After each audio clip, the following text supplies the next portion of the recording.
All right. Okay. Let me get the. We're still streaming. I have a GIF of Arnold Schwarzenegger going. I'll be back. Nice. Yeah, I saw that when I walked found by. it. I was like, huh.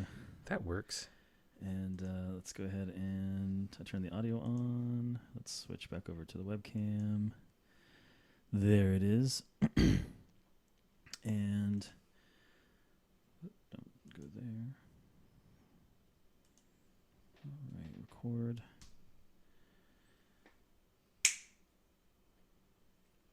All right. So, getting back to the list, what's your number 4? All right. Well, number 4. My number 4 was Hard Home. Season 8 or episode 8 of season 5 of Game of Thrones. And we kind of already talked about that, so that's an easy one. So yeah, no, that was better than that was quicker than I expected it to be. For me, it was.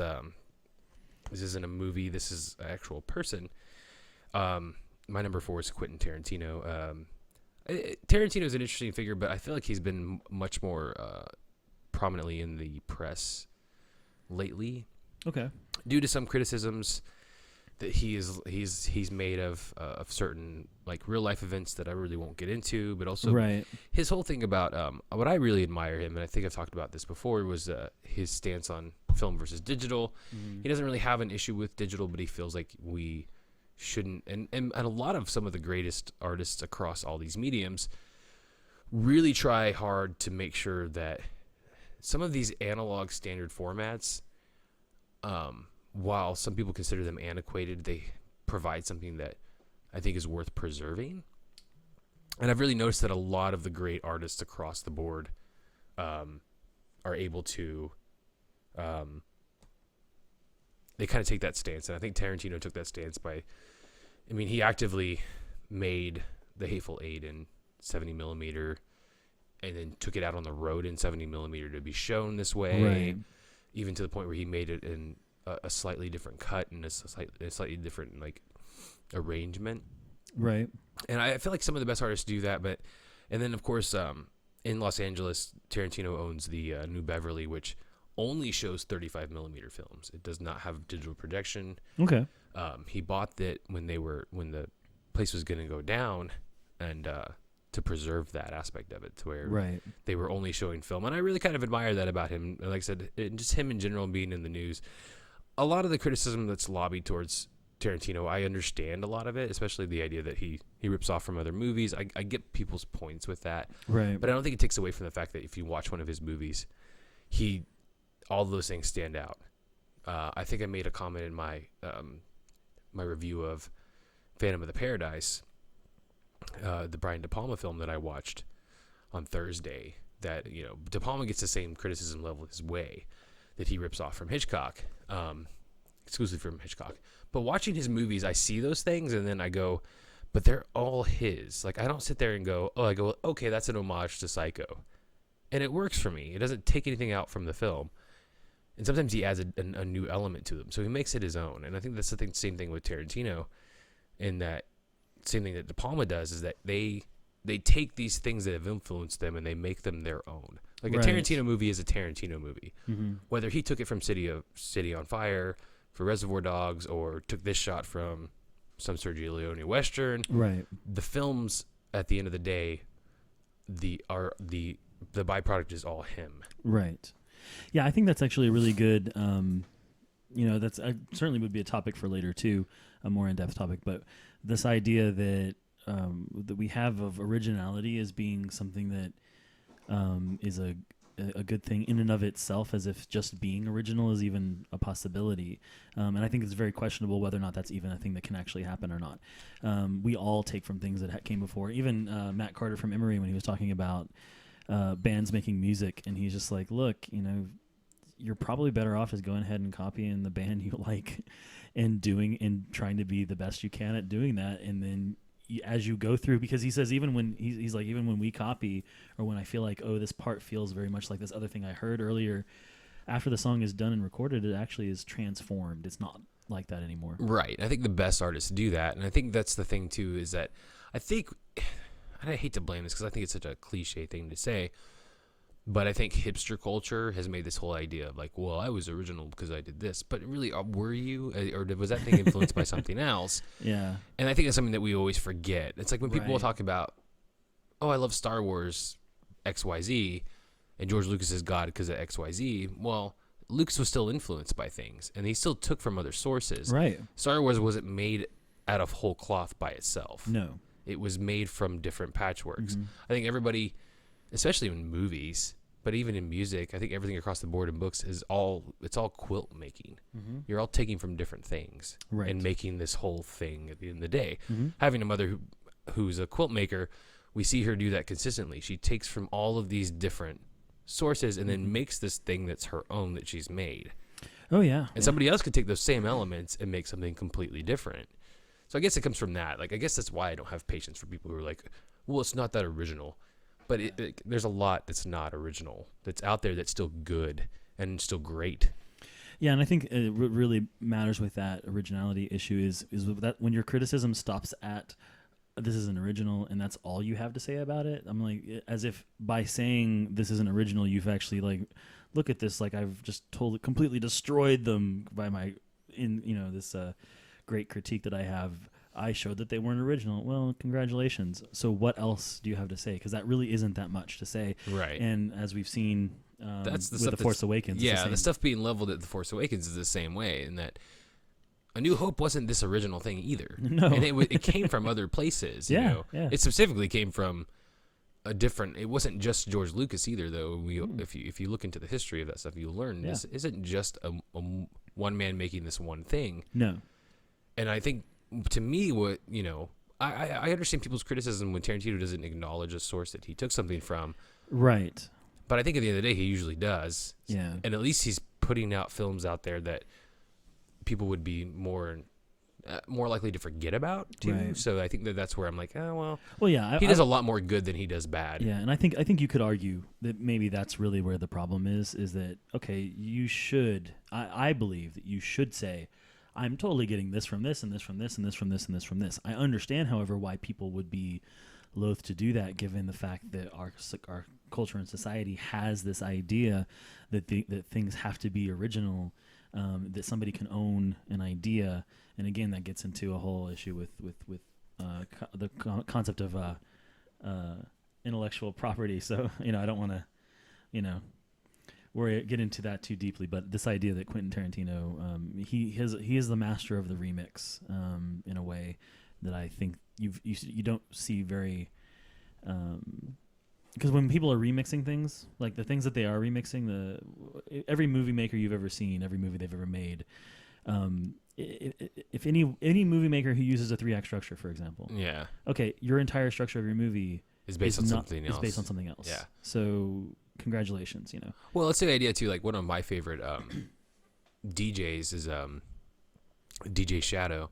He's been around since the 90s, and he's a DJ that literally he's got a crate full of music, and he's taking from all of these different sources that probably none of us have ever heard of. Right.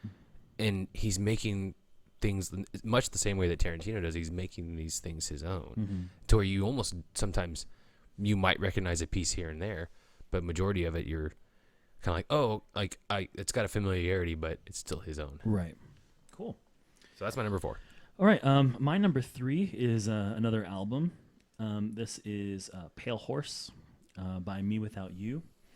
And this was one of those ones, it's kind of funny with Pale Horse specifically because for some reason when it was announced, and I think everybody in the Me Without You fandom, which is admittedly probably relatively small, but especially my wife and I were like, wait, does this mean this album's coming out in 2015, or are we waiting a year for this album to come out? Because they announced it, and we're like, this album's coming. I think they announced it like in May, and the album came out in June, and we were like, wait, what? This album actually did come out. It was so much faster than we expected it to.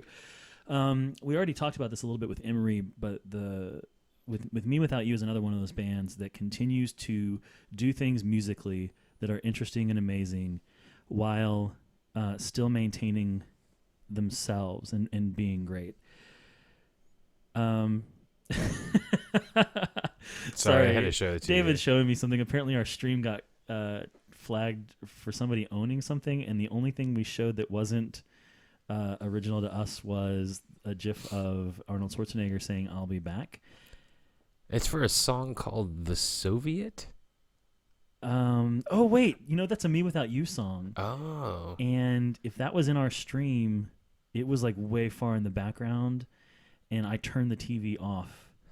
Like right after it started. It's so weird that they would catch that, though. I know they have filters through Content They ID. must have just barely caught it, because that was completely by accident. And it must have been like, how weird did that happen, though? Yeah, that is something like completely. Like, it was playing. It was way in the background, and it wasn't even something that was. I didn't a part even of the realize podcast. I had started streaming. So that's hilarious. That is awesome. It hasn't YouTube fails again. YouTube. Yeah, this Good is the job, reason guys. why technology cannot replace people. But anyways, going back to "Me Without You," because the Soviet is a "Me Without You" song. Yeah, no, that's what I think. It's so funny. So Pale Horse, again, great album. It's solid. It has a great mixture. One of the things that "Me Without You" has been doing, basically since really almost their second album, but even more so their third album, which is Brother Sister, is they've been mixing a lot of folk elements with what I guess you can only call post-hardcore, which is a terrible genre name, because it kind of encompasses everything that was by bands or people who used to be in the metal, punk, hardcore scene that then went on and did something different, and it doesn't really describe anything. It's one of those, like, it's like alternative, like what in the world does alternative mean? Yeah. What does it actually mean? But when they used to use a lot more screaming vocals and things, and then they've brought in more really folk influences. Their most folky album was "It's All Crazy," which came out several years ago. Okay. It's the 2 albums ago. But this one, they found a nice balance with the folk thing. The lead singer, Aaron Weiss, is one of the best lyricists in the history of lyricists. This guy is, if you ever want to know like an example of a songwriter who actually writes poetry that also is put to music and works both ways, he's the guy for that. His way of turning phrases is amazing, and he continues to show that on this album. You see it in just kind of crazy images. He's got one song is called "Watermelon Ascot," and you're like, hey, I don't know what that is. I mean, I know what a watermelon is. I know what an ascot is, so I'm assuming that's a watermelon-colored ascot or an ascot with watermelons on it. Regardless, it works in the song. It's one of those kind of crazy things, but he does great job with the lyrics and musically. It's again, it continues to be "Me Without You" while being something new and being something really cool. So awesome. That's my number 3. Number 3. My number 3 is the television show. This goes for everything that has aired. The newest episode is actually about to air January 24th, and that is the Disney XD show Gravity Falls, created by Alex Hirsch. It's the story of the summer of basically the summer vacation for twins, Mabel and Dipper, and the strange happenings that they find in the town of Gravity Falls. I don't want to really give anything away. Mm-hmm. The best I can always say is that this is the show that to me is like, it's smart, it's well written. The fact that it's shown for kids is even funnier because it's not like my son loves this show, but it's something that me and Christina can watch with him. So this is kind of like our family show that we all kind of watch together because it's so interesting. It's just the characters are great. You kind of care for everything that's going on. There's a lot of good one and dones as well in there that don't necessarily encompass the overarching story. So I really like it for that alone because it's just a show that I think everybody should watch if they even have a little bit of like quirky sense of humor to them. Awesome. So Christina will be really happy about that too. Yeah, Gravity Falls is one of those things that I keep meaning to watch. We just haven't. When I'm sitting down to watch something, it doesn't pop in my head immediately. But then we'll be out and we'll be like, "Oh, well, Gravity Falls! I still haven't watched that." And you're like, "You should totally watch that." It's a super it goes all over the place. They're dealing with a phenomenon right now called Weirdmageddon. Okay, that gives anybody kind of a feel for what this show could be. I mean, it is really. It's cool too because the voices, Dipper is voiced by Jason Ritter, Okay. John Ritter's son, and Mabel is voiced by the oh so talented Christian Shaw, who we also know as Louise from Bob's Burgers. She's also on The Last Man on Earth. Yeah. She's just great overall. And it's cool because while you recognize her voice as Mabel from Louise from Bob's Burgers, she does a great job of it. Her voice having that familiarity, but being different in terms of how she characterizes them. So Louise is very caustic, while Mabel is very like fun and very kind of like in her head. But she's very like she's kind of she's not dumb, but she's kind of ditzy in a way. But she's very fun. Sure. She's a fun character. All right. So that's my number 3 is Gravity Falls. Cool. Well, my number 2, we mentioned, and you talked more about it than I did, was Mad Max Fury Road. This one was one I actually went back and forth with to whether or not this would be number 1 or number 2. And this might just be a matter of, I haven't watched a ton of things. Like I said before, I don't have even a top 10 movies because I don't think I watched 10 movies that came out in 2015. Yeah. But this one was an amazing experience. Again, it captured all of the Mad Max feel while pushing it forward and doing new things with it. I think it's, again, one of those things where somebody could argue, well, but we've seen this or that or this before, but that's not the point. The point is that this is really, really well done. And I think also it pushes the boundary of heroes and what it means to be a hero, who is heroic in a movie, and of course, I mean, there is a way of reading this as a feminist text, and I think that's an interesting idea. I'm, one of those guys who, I really want to see more of that. I mean, I think, but I'm at the same time, I want it to be, I think growing up, this is a kind of a side note, but growing up in the Christian culture, one of the things that you see a lot of is this idea of things that are meant to teach people, but we're going to pretend that it's entertainment because we need to get people through the entertainment. And so you see this in music, and you see it in movies, and you see it on TV and things like that. And almost every single time when something set out to be didactic, when it set out to be like, we're going to teach you a thing, it was almost always terrible. Yeah. And so I'm always, whenever I hear people say, well, we're going to have this movie and it's going to have these types of characters because we're going to push the envelope character-wise, and that's why we're making it, I'm always like, I don't know if I like that idea, because I feel like it should come from a little bit more authentic place, that it should be like, we have a story we're going to tell, and these are the characters who are in that story. And when you get to that story and you appreciate it, you'll hopefully learn something about things. But we're not going to set out to teach you the thing. Right. We're going to let the lesson speak for itself. So I'm always kind of a little bit weary when I hear like people say, okay, well, we need to have more black characters. And I'm like, okay, great. So write more black characters, write more women characters, do that. I think that's a great thing to do. I'm always a little bit cautious when somebody says we're going to make a thing and that's what its point is going to be, could be this is a woman. Yeah. I'm like, well, okay. I almost think that's the thing about Fury Road that sets it apart, is that it didn't set out to do those things. Yeah, it doesn't. It doesn't have a purpose, despite what those guys on that really ridiculous website might think. Oh yeah, I mean, this is. I think Fury Road is an example of where you have a character. She is a woman, Furiosa. She is there for a reason. She makes sense in the story.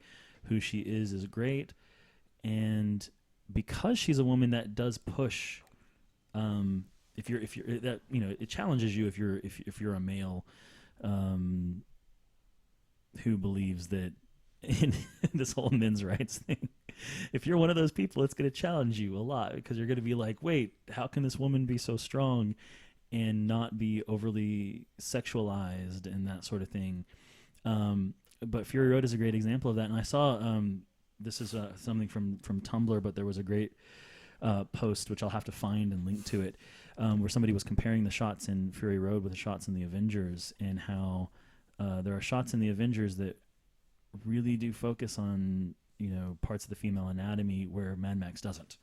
And I didn't even think of, like, when I watched those, I didn't even think about it, but it was a great example of how storytelling, when you're approaching the characters as these are people, as opposed to sex objects, that makes a big difference in how you frame them and how you shoot them. And because the filmmakers in Fury Road show respect for the characters through the way that they shoot them, that respect is then translated to the audience. But again, it's a matter of technique and craft, and not about like setting out to do a thing because we're going to teach you a lesson. Yeah. There's nothing didactic about what Miller was doing. Right. It's something that just it's ingrained. It's a layer in the story that's there. Yeah, and you saw it, and you see it in it's something that's in his earlier films. Oh yeah. When you see in the Road Warrior, are there women there? Yeah.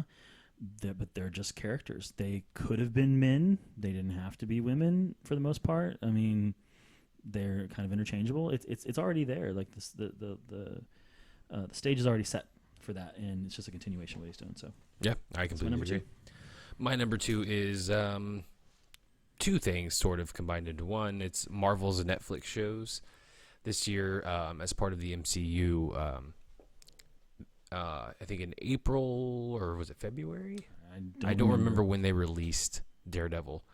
But earlier this year, they released Daredevil, and then later this year, they just released Jessica Jones.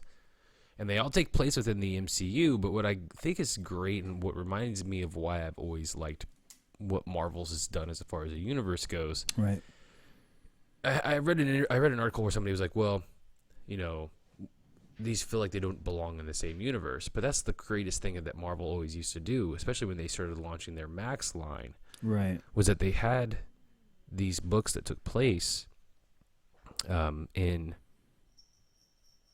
the same universe, but were a different tone, right? Different structure, or maybe a little bit more violent. Sure. Maybe dealt with more real world issues, and that's kind of what Daredevil and Jessica Jones both do. Right. And they still take place within that same universe, and you still get the idea that they take place within that same universe too. Mm-hmm. Like, I love the little subtle nods if you ever watch Daredevil, there's subtle nods to the reason the Kingpin can do this land grab is because of what happened in the Avengers. They don't specifically say aliens coming out of the sky. They say the event that happened in New York. Right. And because of the destruction that happened, he was able to do what he could do. Subtle things like that.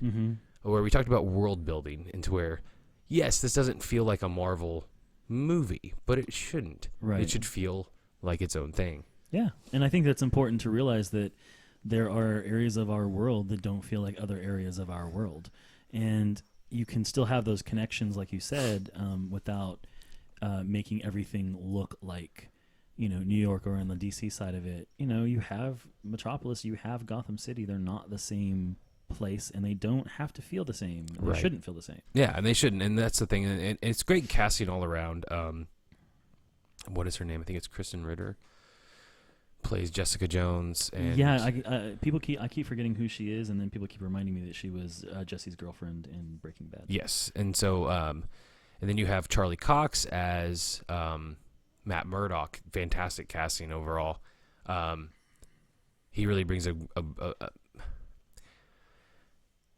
I don't know. There's almost a vulnerability to Matt Murdock that people don't ever. I think nobody's ever. Obviously, he's Ben Affleck is the only person who's played him, but I think there's something that he brings to that character. That Matt's a little world weary.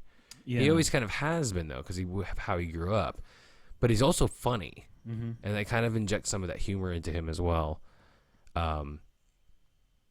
It's that he's got that great. I always say it's the Catholic guilt that Miller inserted into the character, and it works really, really well. I mean, the first scene when you meet Matt Murdock in the show is him in a confessional. Sure. And it works great because he's just talking about his dad. Yeah. And so, but you get to learn, you get to meet the characters. Plus, it has that tremendous fight. It's a fight that you've never seen in a superhero movie before, in which, and I think I've told you about it. I know you haven't finished. We haven't even started it. You haven't started it yet, but when you get to it, it's in the second episode.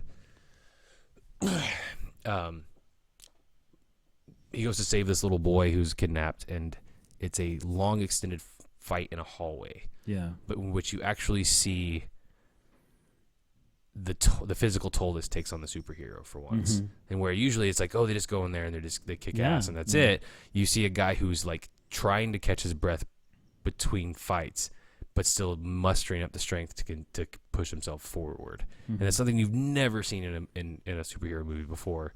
Yeah. And you see it here, and it makes perfect sense when you talk about the character of Daredevil, and that he is a normal man. Yes, he's got heightened senses, but he's still a man who's going to bleed and feel pain, and and he's have to watch him physically push himself. It's one of the most amazing things I saw this year. That's why it's my number 2. Marvel's Netflix shows. And let me, before I forget, David Tennant as the Purple Man, in or Kilgrave as he's called in Jessica Jones. Amazing. Right. If I can get, I think I can get Christina to finally watch Jessica Jones based just on the fact that David Tennant, he gives an amazing performance, and that's probably the reason I suggest to y'all to watch it. Yeah, Jen is David Tennant is as 10 is Jen's favorite Doctor. So and he's amazing in this as the villain. Yeah, and he does such a great job. And never really having seen him. I've seen him play a villain before. He was the villain in one of the Harry Potter movies. Yeah, but very he's barely small, in it. but he's Barty barely in Crouch it. Jr. And he elevates he becomes to me the most complex villain that I think Marvel's had to date. So that'd be the other reason too. All right. Well, my number 1, again, like I said before, I kind of went back and forth as to which one would be number 1. But at the end of the day, it has to be The Force Awakens for me. And this is a funny thing. Like I was considering this the other day. I actually, in all of the Star Wars hype, this is how big Star Wars was for me. I forgot that the Hobbit extended edition for Battle of the Five Armies was actually coming out, and I didn't watch it until last week, which I should have put on the this week thing, but completely forgot about. Because again, the Battle of the Five Armies, was probably better than the other two just by itself as a movie, but still had same issues that the first 2 Hobbit movies had. But for me as a Tolkien fan and somebody who that just felt really weird for me to say, it's really sad that that would never have that can't even be anywhere near on the list, the Hobbit movies, and that's really sad to me. Star Wars did the opposite. Star Wars was, The Force Awakens is one of those movies where it did the things that The Hobbit could have done or should have done. It captured the spirit of Star Wars. It is solidly a Star Wars movie. I know people have said, that one of the criticisms George Lucas has had, for example, is he feels like the movie went back and did things that have already been done before. And certainly other people have said the same thing. But there's an extent to which you have to say the thing that it's doing is the thing that it should do. And if it does it really, really, really well, then that's an amazing thing, because so many movies try to do that thing and fail at it. And so it's not an easy thing to do. We already talked about last week with Jurassic World. Jurassic World tries to do the same thing. It tries to be Jurassic Park. It tries to capture that same spirit, and it doesn't do it as well. And like I said, again, the Hobbit movies, same thing. All 3 movies try to harken back to the Lord of the Rings movies, and I'm just speaking purely movies here, outside of books and things. They even use the same musical cues, and people were like, well, I don't know if they should have I think they like to overuse that Lord of the Rings theme again in The Hobbit, and why did they keep using that same thing? Why didn't they have more new music? And where they try to do new things, they kind of go in the prequel directions. And The Force Awakens avoids all of those. We already talked about the various pitfalls from the prequels that The Force Awakens avoids. But like I said, that's why it's number 1. It was, as far as experiences go, that I wanted to get into. I even have read almost all of this terrible novelization because I loved the movie so much. I do want to... Is it really that bad? Is it that bad? Okay. It is not the worst thing I've ever read. Okay. Matter of fact... I was just curious because I think I told you I have Star Wars Aftermath, and I've had the same issue getting into it because I can't. Yeah. I'm not a fan of the writing style of it. Well, I was a nerd and continue to be a nerd, but I was even more of a nerd in the sense that I read all the terrible Star Wars books back in the 90s. Right. I read the Han Solo trilogy that was about him going back to Corellia and this, that, and the other thing. I read books that I was like, and as a kid, this as a teenager, I was like, yeah, this is a great Rip Roaring story. It does. I wasn't sophisticated enough to notice the writing. I think now I am. Yeah. And the problem that I keep going back to is, and this is just as a background thing that may explain why this happens. When I started my master's, I started it with an MFA in creative writing, and this book does all the things that I'm like, why do you keep doing this? Like, for example, I'll give you an example of something that this book does that it keeps driving me crazy. It keeps pretending like you're just starting the book. And so what he does is he'll do it's a mystery what this is, and then reveal it the next paragraph. It's the Millennium Falcon. And I'm like, I know it's the Millennium Falcon. I'm reading the book. Okay. Why don't you just start with the Millennium Falcon? It's okay. Really strange. Yeah. It's like he does it like multiple times. He'll say like, the masked figure, da-da-da-da-da, and then reveal, and it's Kylo Ren. And I'm like, yeah, we know he's the masked figure in this book. You don't have to have it be a mystery every single time he shows up. Yeah, that's strange. And what I realize that he's doing is it's points of view shifts. Okay. He keeps wanting to write this book like it's Game of Thrones like it's A Song of Ice and Fire. Right. Where there are point of view chapters. But it's not. It's not structured that way. It shouldn't be that way. The chapters don't follow along with the points of view. Sometimes the points of view shift, and I'm sitting there going, wait, why is this point of view shifting right here? Yeah. And then he has some other things that he does that are just grammatically funny. And he also has a tendency to use he uses a thesaurus. It feels like, let me go pick up a big word for this thing that I should just use the simple word for. And I'm, again, as an English professor, I'm having to look up words, and I'm reading it on the Kindle, and I'm looking, okay, so what does this word mean? I'm like, well, why didn't you just say the other word? Your use of this word didn't add anything to this text. So there's some large flourishes of things that you need to use. Okay. So, but I would say, like I said, this is the Star Wars: The Force Awakens at the very least from a fan perspective. It's raised a bunch of questions that are good, that you wonder about, that you're like, okay, let me find out more about this. It made me more excited for Star Wars than I have any right to be, given the prequels, and that's really why it's number one. Yep, that makes sense. My number one's kind of something kind of weird. Not even weird. It actually makes perfect sense once I explain it. But my number one is actually a podcast. It's the Killer POV podcast. I got into Killer POV because they're also hosted by Geek Nation, which is where my number 10, the Movie Crypt, comes in. So I kind of took a chance with Killer POV because of their affiliation with that. So this podcast, it holds a special place in my heart for a number of reasons. Number one, they got me into a lot of indie horror that I'd never. Yeah. They exposed me to a lot of films I never would have they would have flown under my radar in some fashion or the other.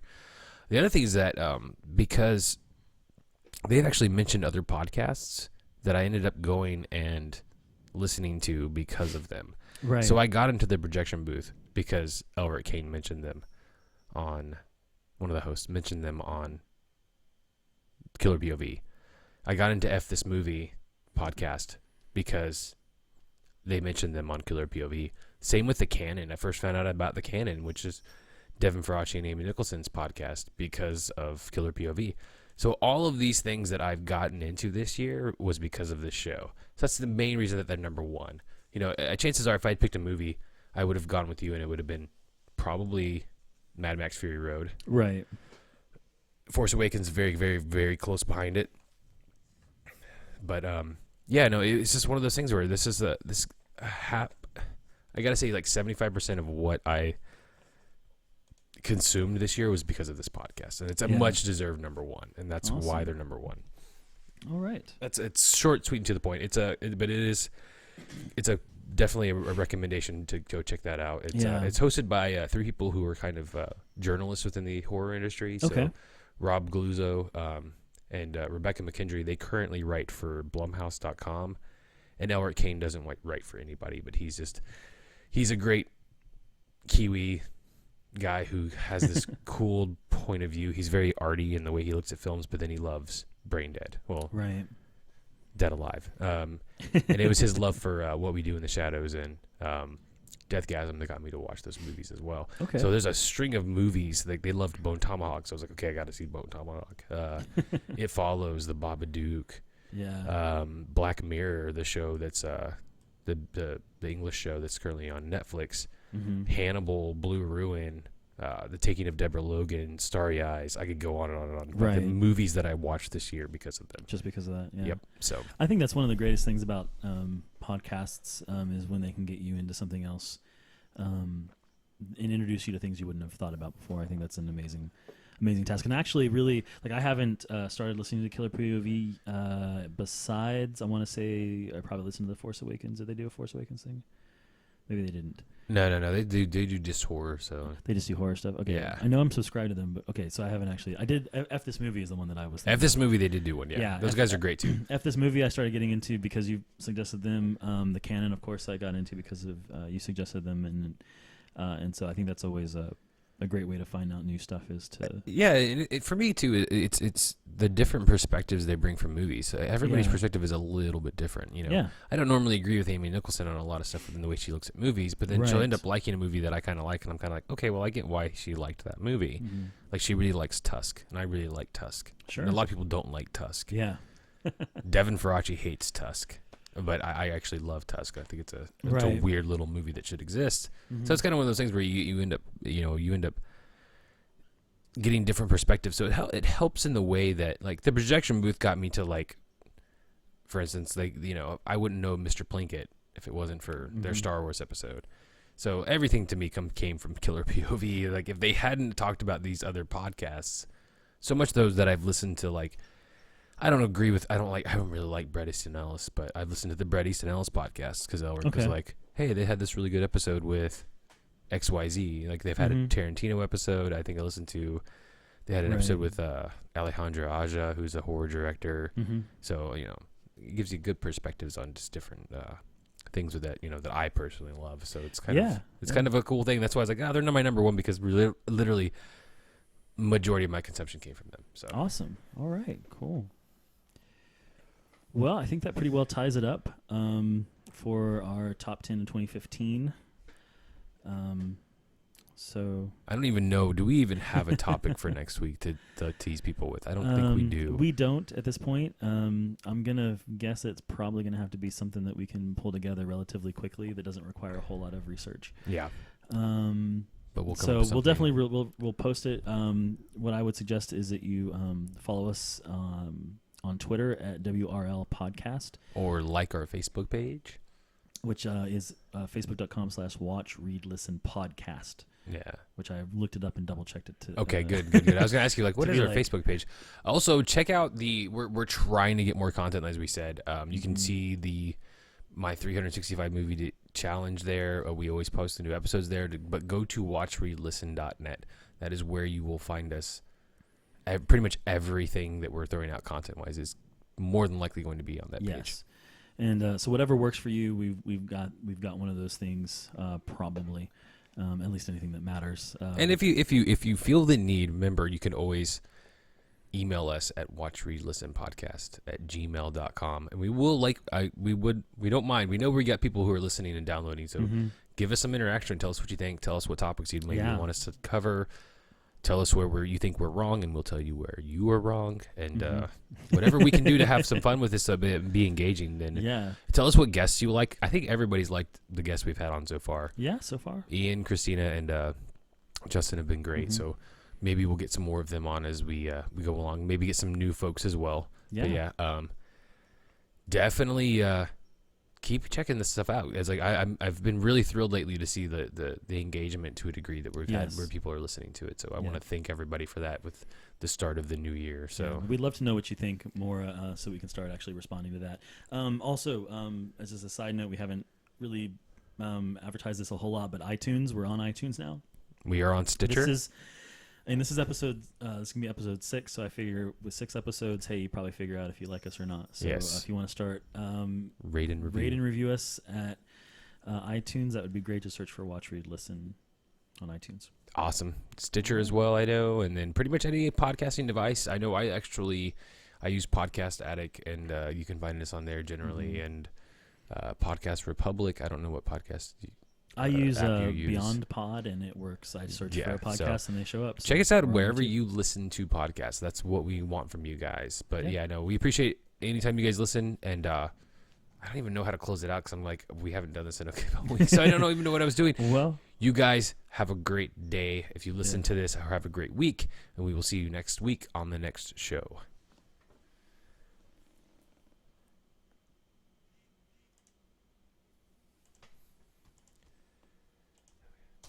okay, we're done. Awesome.